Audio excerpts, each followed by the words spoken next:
Hello friends, welcome back to our YouTube channel next current. स्वागत है आप सभी का हमारे यूट्यूब चैनल नेक्स्ट करंट पर। आज है 28 सितंबर 2021। 28 सितंबर 2021 के जो भी करंट अफेयर्स के इम्पोर्टेंट क्वेश्चंस होंगे उन्हें मैं यहाँ डिस्कस करूँगा और सभी क्वेश्चन से रिलेटेड आपको फैक्ट भी बताता हुआ चलूँगा। आप आज की वीडियो की PDF फाइल हमारे टेलीग्राम ग्रुप से डाउनलोड कर सकते हैं। टेलीग्राम ग्रुप का लिंक आपको वीडियो के डिस्क्रिप्शन में दिया गया है।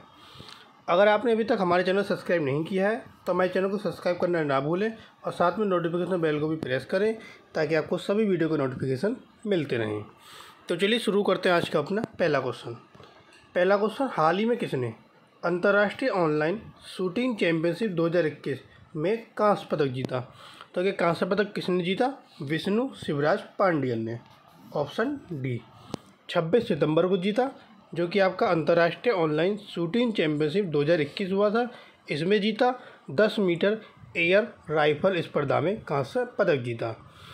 स्पेन की मीरिया रोसेलो ने 250.7 में 250.7 स्कोर के साथ स्वर्ण पदक जीता, यानी कि गोल्ड मेडल जीता। इसके बाद यूक्रेन की तेतियाना हल्किना ने रजत पदक जीता और विष्णु शिवराज पांडियन ने कांस्य पदक जीता। 2 दिवसीय प्रतियोगिता का आयोजन भारत के पूर्व निशानेबाज सिमोन शरीफ ने किया। अगला क्वेश्चन, हाल ही में कौन सा रेलवे स्टेशन पूरी तरह से सौर ऊर्जा से संचालित होने वाला पहला रेलवे स्टेशन बन गया? तो सौर ऊर्जा से संचालित होने वाला पहला रेलवे स्टेशन बना है आपका Chennai central railway station. Option B. पृथ्वी Thalaivar doctor MG Ramachandran central या चेन्नई सेंट्रल रेलवे स्टेशन, जो पूरी तरह से सौर ऊर्जा से संचालित है, वो भारत का पहला रेलवे स्टेशन बन गया है। यह स्टेशन के प्लेटफॉर्म शेल्टर पर स्थापित सौर पैनलों द्वारा 100% दिन की ऊर्जा आवश्यकता लक्ष्य को पूरा करता है। चेन्नई सेंट्रल रेलवे स्टेशन दक्षिण मध्य रेलवे जोन के अंतर्गत आता है। जो आपका दक्षिण मध्य रेलवे जोन है, इसमें कई भारतीय रेलवे जोन में से पहला है जिसने एनर्जी न्यूट्रल रेलवे स्टेशनों की अवधारणा को अपनाया है और विश्व का सबसे बड़ा हरित रेलवे नेटवर्क बनने के लिए भारतीय रेलवे अब 2030 से पहले शुद्ध शून्य कार्बन उत्सर्जन की ओर बढ़ रहा है। अब चेन्नई सेंट्रल रेलवे स्टेशन की बात है। चेन्नई आपकी तमिलनाडु की राजधानी, तो तमिलनाडु के बारे में जान लेते हैं। ये है आपका साउथ में तमिलनाडु, जिसकी राजधानी है चेन्नई। वहाँ के मुख्यमंत्री M.K. स्टैलिन, राज्यपाल R.N. रवि। कुल जिलों की संख्या 38, लोकसभा सीटें 39 और राज्यसभा सीटें 18। अगला क्वेश्चन, हाल ही में कौन सा देश संयुक्त अरब अमीरात के दूसरे सबसे बड़े व्यापारिक भागीदार के रूप में उभरा है? तो वह देश कौन सा है? वह आपका भारत। Option C. संयुक्त अरब अमीरात सरकार द्वारा 26 सितंबर 2021 को जारी आधिकारिक आंकड़े के अनुसार भारत चीन के बाद UAE का दूसरा सबसे बड़ा व्यापारिक भागीदार बनकर उभरा है।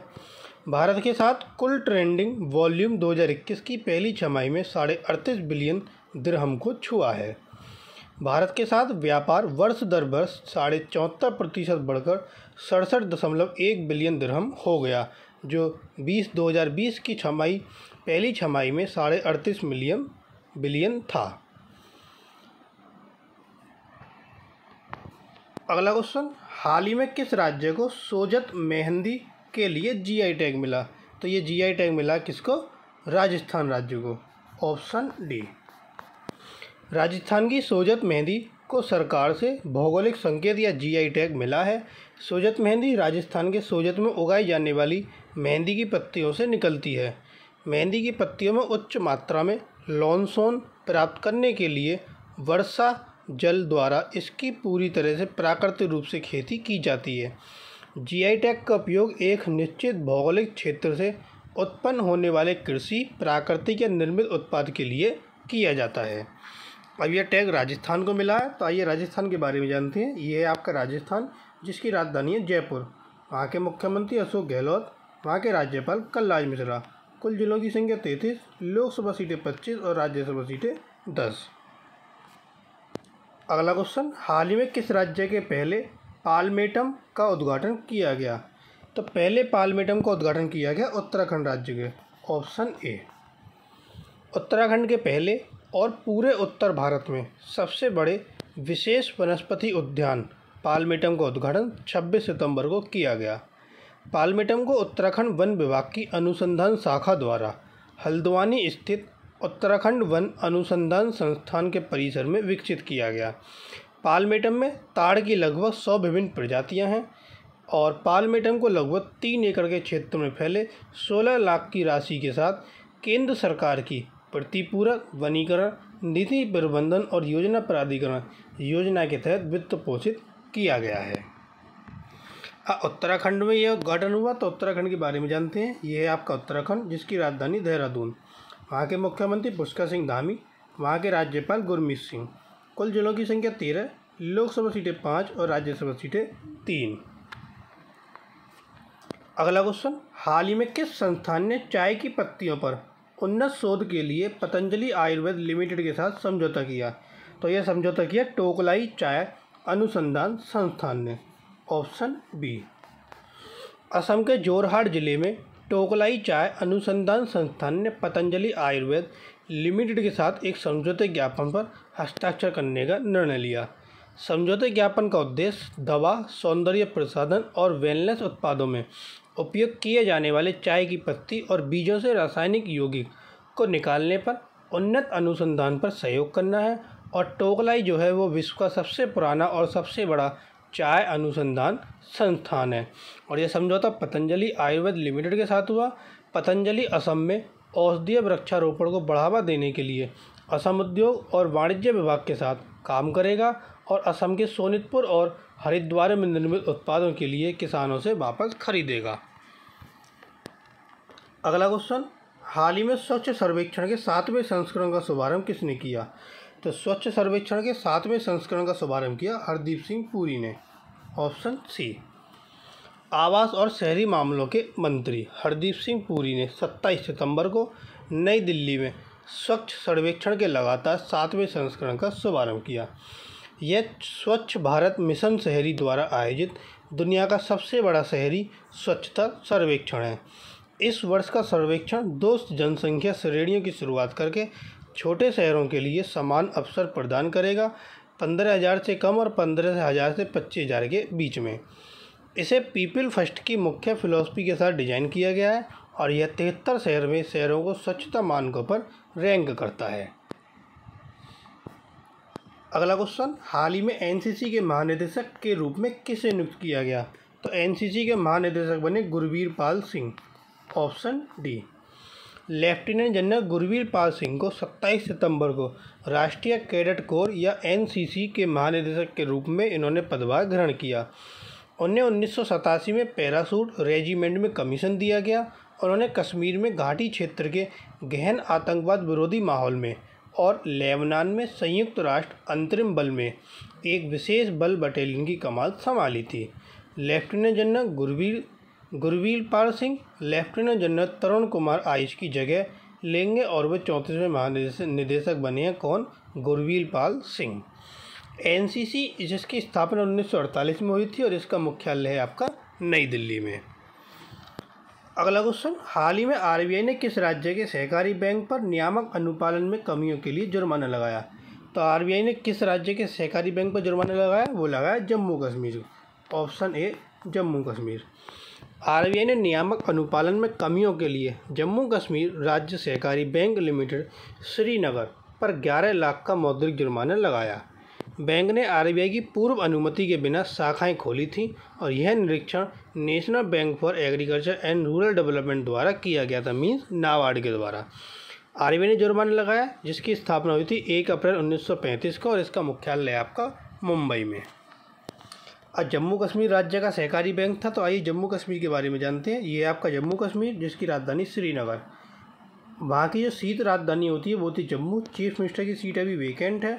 राज्यपाल जो कि उपराज्यपाल है मनोज सिन्हा। कुल जिलों की संख्या 20, लोकसभा सीटें 5 और राज्यसभा सीटें 4। अगला क्वेश्चन, हाल ही में भारत अमेरिका स्वास्थ्य वार्ता 2021 के 4थे संस्करण को किसने संबोधित किया? तो इसको संबोधित किया डॉक्टर भारती प्रवीण पवार ने। Option B. केंद्रीय स्वास्थ्य और परिवार कल्याण राज्य मंत्री डॉक्टर भारती प्रवीण पवार ने 27 सितंबर को चौथी भारत अमेरिका स्वास्थ्य वार्ता के उद्घाटन सत्र को संबोधित किया। 2 दिवसीय संवाद की मेजबानी भारत स्वास्थ्य और परिवार कल्याण मंत्रालय कर रहा है। संवाद के लिए अमेरिकी प्रतिनिधिमंडल का नेतृत्व अमेरिकी स्वास्थ्य और मानव सेवा विभाग में वैश्विक मामलों के कार्यालय के निदेशक लुइस पेश कर रहे हैं। अब भारत और अमेरिका का एक स्वास्थ्य वार्ता समझौता था जिसका 4था संस्करण था। तो आइए अमेरिका के बारे में जानते हैं। ये है आपका अमेरिका और ये क्या अमेरिका का आपका फ्लैग। ये अमेरिका की राजधानी वॉशिंगटन DC, अमेरिका की मुद्रा डॉलर, अमेरिका के राष्ट्रपति जो बाइडेन, अमेरिका की उपराष्ट्रपति कमला हैरिस। अगला क्वेश्चन, हाल ही में किसने लेह से मनाली तक सबसे तेज सोलो साइकिलिंग का नया गिनीज विश्व रिकॉर्ड बनाया? तो लेह से मनाली तक सबसे तेज सोलो साइकिलिंग का नया गिनीज विश्व रिकॉर्ड बनाया है श्रीपद श्रीराम ने, ऑप्शन सी। ये भारतीय सेना अधिकारी हैं और लेफ्टिनेंट कर्नल हैं श्रीपद श्रीराम, जिन्होंने लेह से मनाली तक केवल 34 घंटे में 472 किलोमीटर की दूरी तय करके सबसे तेज सोलो साइकिलिंग का नया गिनीज विश्व रिकॉर्ड बनाया है। श्रीराम 25 सितंबर 2021 को सुबह 4 बजे लद्दाख से रवाना हुए और श्रीराम ने खराब मौसम में केवल 24 घंटे और 54 मिनट में 5 प्रमुख दर्रों को पार किया और यह कार्यक्रम स्वर्णिम विजय वर्ष समारोह का हिस्सा था। भारत 1969-71 के युद्ध में पाकिस्तान के खिलाफ अपनी जीत की 50वीं वर्षगांठ के उपलक्ष्य में स्वर्णिम विजय वर्ष मना रहा है। साइकिलिंग फेडरेशन ऑफ इंडिया के बारे में बात चल रही थी क्योंकि यहाँ पर जो सोलो साइकिलिंग का गिनीज विश्व रिकॉर्ड बनाया गया। तो साइकिलिंग फेडरेशन ऑफ इंडिया की जो स्थापना हुई थी वो 1946 में हुई थी और इसका जो मुख्यालय आपका नई दिल्ली में है। अगला क्वेश्चन, परमाणु हथियारों के पूर्ण उन्मूलन के लिए अंतर्राष्ट्रीय दिवस कब मनाया जाता है? यह दिवस आपका 26 सितंबर को मनाया जाता है, ऑप्शन डी 26 सितंबर। हर साल 26 सितंबर को यह दिवस मनाया जाता है और इस दिवस का उद्देश्य मानवता की सबसे कठिन चुनौतियों में से एक शांति को संबोधित करना है। यह दिन 26 सितंबर 2013 को न्यूयॉर्क में आयोजित संयुक्त राष्ट्र महासभा के परमाणु निरस्त्रीकरण पर उच्च स्तरीय सम्मेलन के अनुवर्ती के रूप में स्थापित किया गया था। अगला क्वेश्चन आता है कि विश्व पर्यावरण स्वास्थ्य दिवस कब मनाया जाता है? तो विश्व पर्यावरण स्वास्थ्य दिवस भी आपका 26 सितंबर को मनाया जाता है, ऑप्शन ए। यह जो दिवस मनाया गया इसकी थीम क्या थी? इसकी थीम थी वैश्विक सुधार में स्वस्थ समुदायों के लिए पर्यावरणीय स्वास्थ्य को प्राथमिकता देना।